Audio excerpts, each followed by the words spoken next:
Today we are joined by Katharina Meredith. Katharina holds a BA in psychology and is a published author with a strong focus on outreach and education. She's also a support group facilitator for interpersonal violence. Katharina grew up in a small New Age cult from ages 10 to 20, where she was separated from her parents, cut off from the outside world, taken to 3 different countries, and helped to build a time machine. The time machine never worked, and the guru eventually went to jail for child abuse. She is currently creating a workbook for recovery after group coercion and writing for various publications on cultic groups and extremism. She offers psychoeducation via video conferencing and annual workshops in Atlanta, USA, and Berlin, Germany. She co-created the website www.culttalk.com in an attempt to combine academic knowledge with personal experience. The website has a section specifically for people who were raised in cultic groups, tips for partners of former members, and some positive messages to get going and live your life on your own terms. Over the years, she has worked with ICSA, InfoSect, and the Open Minds Foundation. She lives in Atlanta with her husband, 2 children, 2 cats, and her therapy pug. Her hobbies include eating, traveling, writing poetry, painting, and reading fantasy novels. Thank you for joining us, and welcome, Katharina. Welcome to my talk, After They Leave, Post-Exit Distress and Coping in Former Violent Extremists. First off, violent extremism and cultic groups differ. In the most simple form, violent extremism creates a separate outgroup and focuses on intergroup violence, versus cultic groups, which typically focus all of the violence against its own members, so it's inward-focused or intra-group violence. In some way, I think that the outgroup for cultic groups is actually part of the members' self, and members are taught to fight against a part of themselves in order to achieve whatever goal the group has set. Versus violent extremism has a political goal and tries to change something in the world at large. So the struggles of extremists after they leave violent extremism are not well understood. And it matters because it's important to decrease stressors during reintegration and transition. By not providing help, there's an increased risk to society, such as criminality, substance abuse, or violent behavior, which affects the individual and society as a whole. I made a little graph based on my research. So some former members might go back to their own group. Some might join a similar, even more extreme group, or join opposing ideology, which is referred to as side switching in violent extremism. And I've heard this be called cult hopping in the cultic field.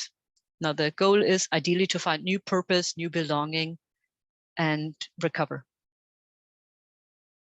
I'm going to give you a bit of an overview of my research, how I got my findings, and then look at the post-exit distress framework, which really summarizes stressors and 7 themes that I've picked up from the interviews.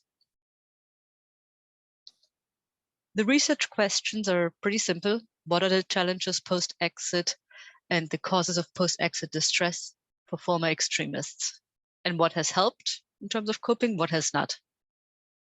I ran focus groups and interviews with practitioners and former extremists. Practitioners are often staff at exit organizations, social workers, and others who work with former violent extremists.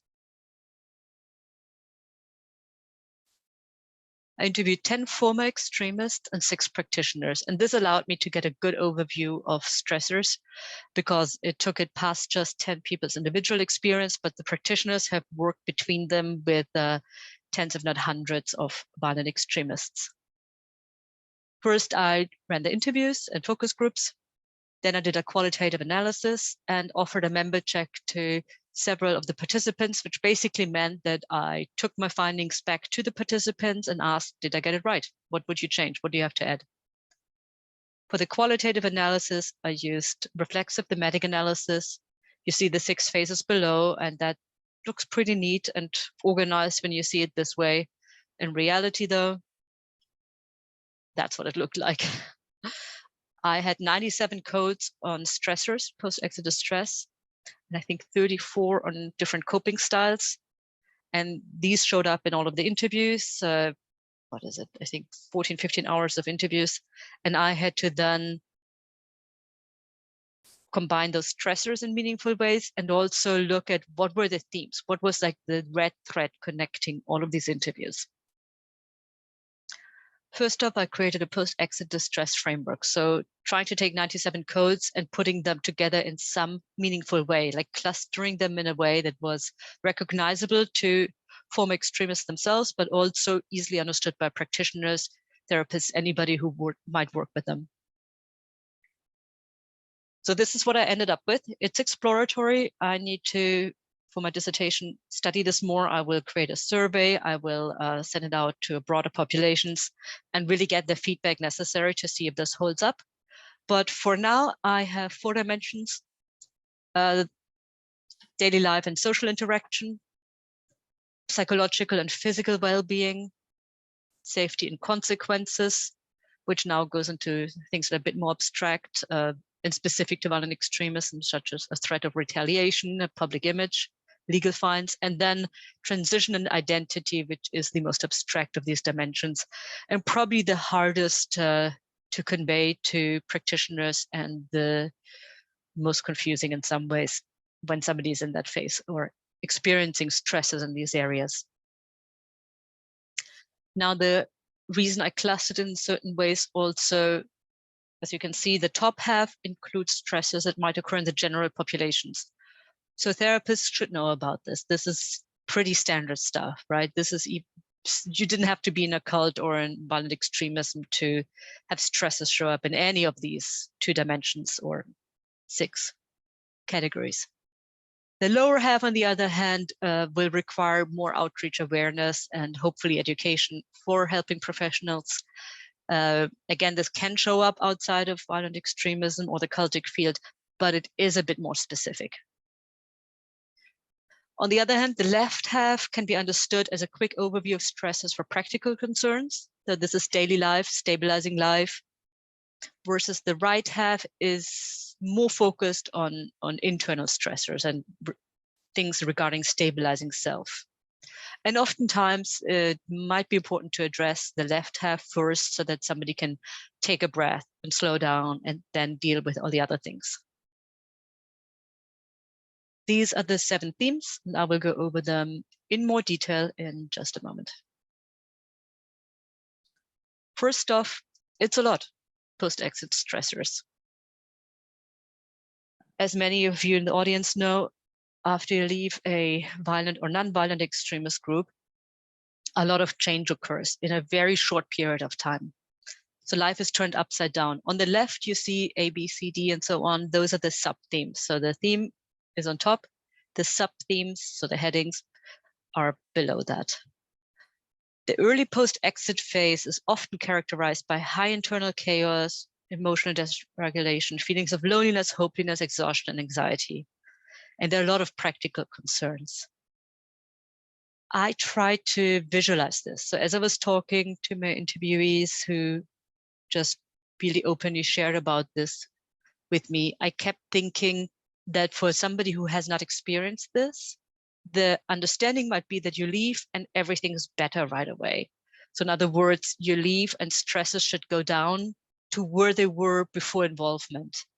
That's not what I heard. So every single participant described the first year to 2 as being as stressful, if not more stressful, than during involvement.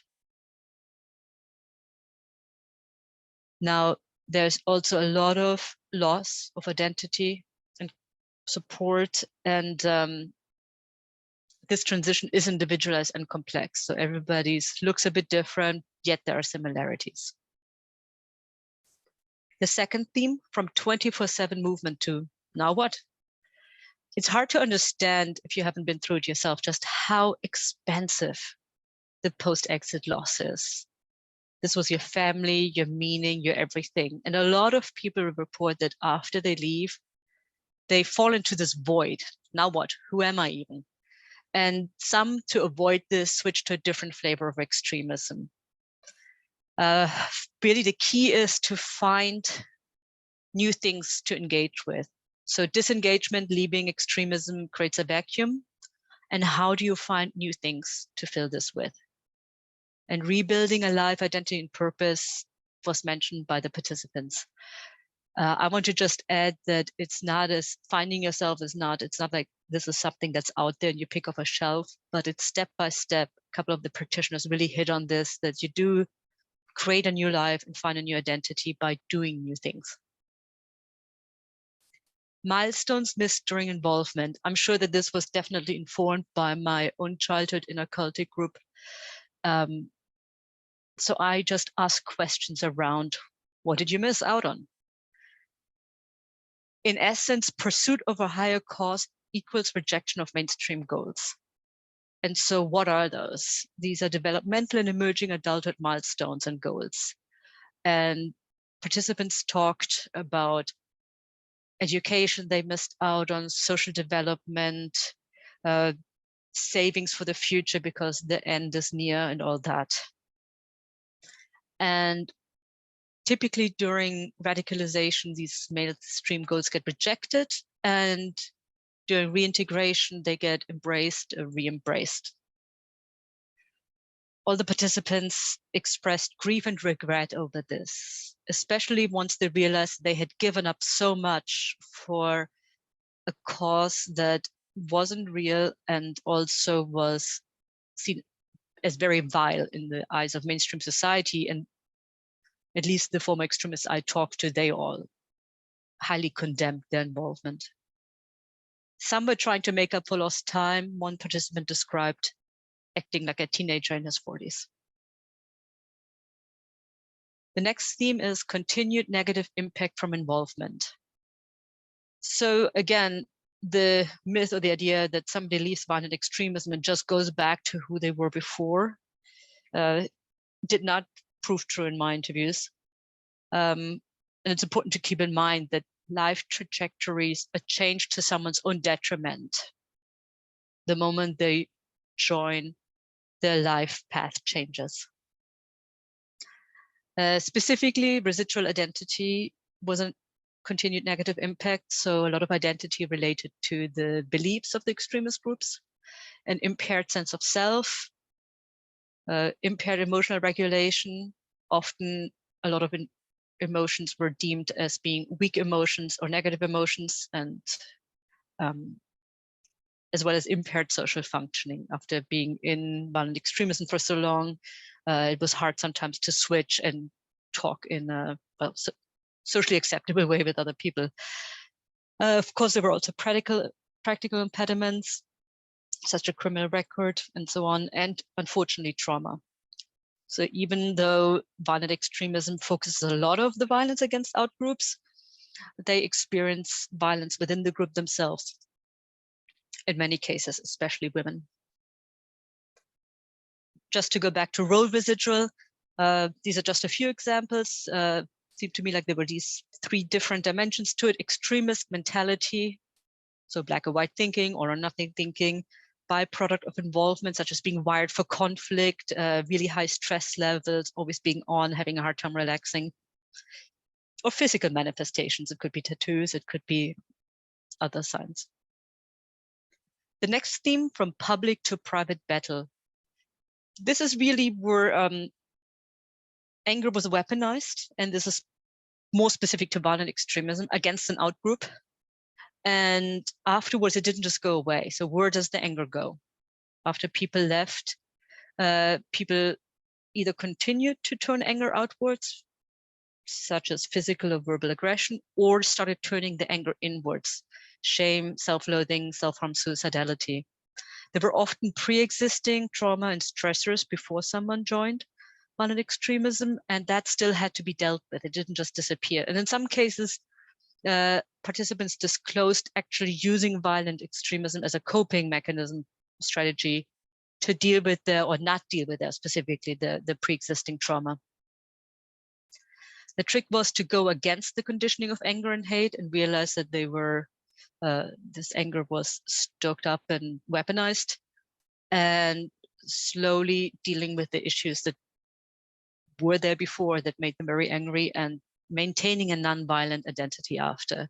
So finding other ways to engage with the world and deal with stressors and anger, the things that would make you angry, in other words. The theme, nobody gets it except. So a lot of participants shared that they were afraid to talk about their involvement for fear of rejection or persecution. And it's hard enough to talk about having been involved in a cult, but there is even more stigma by society when it comes to violent extremism, because there was often more harm done to people outside of the cultic group. So participants shared experience of stigma and social rejection, and one that just hit home with me, and that at least 2 or 3 of the participants specifically talked about, was therapists denying services, mostly due to not having training on this, and so just not feeling prepared for it, or because they were afraid of becoming an indirect victim of retaliation or just having general safety concerns. Knowing when to share was expressed as difficult by several of the participants, oversharing, not sharing enough, when to trust, whom to trust.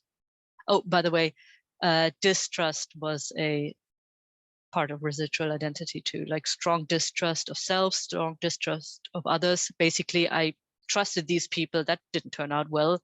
How can I trust myself now to make good decisions? And how do I know to trust other people from here on? What did help were supportive communities and peers, family members, friends who were supportive. And sometimes it just was incredibly important to talk to someone else who had this lived experience and was non-judgmental about it and understood it. Now, the last theme is coping, balance instead of extremes. On the right hand, you see 6 coping strategies that I found in the literature, and I basically coded my interviews and found examples that fit all of these 6 coping strategies. It seemed that early on in the first year or 2, participants or former extremists are just so overwhelmed that they will basically hold on to anything to keep from drowning. And that can just show up as being very excessive. So even helping coping activities such as working out can excuse me, can become excessive if somebody's doing it now 10 times a day. And coming from an environment that's just really intense and all or nothing often, it was hard to slow down and find healthy coping mechanisms. Substance abuse was mentioned several times in order to avoid feeling. The goal is really to stop, pause, and actively choose a coping style rather just unconsciously reaching out for anything. And balance and self-control are key. So seeking understanding strategies is something that came up several times. One participant described moving to a country in the Middle East in order to learn the language and the religion and compare it to what he had been taught in violent extremism, understand how it differed. Now, cognitive restructuring can be very important, especially for violent extremism, where somebody, the whole group teaches that they are victimized, they're the victims, and therefore they have the right to defend themselves and the right to be violent against others. And switching from that and going, oh, no, I'm not actually the victim, I might have been the perpetrator, but also how do you then move forward? Also very important. This was a small qualitative study. As such, it is still important. It's the first of its kind on post-exit distress and coping. It puts the topic on the map. And that means it has conceptual generalizability, but we can't say that all former violent extremists experience X. There is, of course, always some researcher bias, but that is not a bad thing per se. Like, the view that the researcher has is important. And in my case, because of my upbringing in a cultic group, I have a partial insider view and I was able to ask questions that maybe other researchers wouldn't have thought of. At the same time, I made sure to do the member checks and ask for feedback just in case I had my own lens of looking and wanted to make sure that I got it right. So also, social desirability bias is something when participants just try to present themselves in a good light, but having former extremists and practitioners both be here. I feel like I've got a pretty good overview of the topic. So the good thing is that most violent extremisms do eventually leave. And the 7 themes that I created in the development of the post-exit distress are simply a beginning to better understanding this experience. And what I'm hoping to do next is to create a survey, a quantitative measure, and have comparison groups, but also control groups. So groups that might be similar, not the same, but similar, and then groups that are strongly different in terms that they don't have a really intense ideology and us versus them thinking. From here, so I've done what you see on the left, research model development, and the next phase, which you don't have to read in detail, is really about creating a assessment tool for post-exit distress survey and validating that and making that, once it's all done, available to practitioners, so that if a therapist, if somebody former violent extremist walked into a therapist's office, they could be like, I don't know much about this, but show me what areas of distress you're experiencing, and then maybe I can help there. Let's start somewhere. Let's start a conversation. That's really it. Rather than assuming I don't know anything about this, de-radicalization is most likely just waving a magic wand, which it's not. Understanding that all they have to do as helping professionals is understand the stressors in the beginning, like start with the stressors, help people stabilize, help them reintegrate, help them find new purpose, and that's already most of the work. And that's it. Please let me know if you have any questions.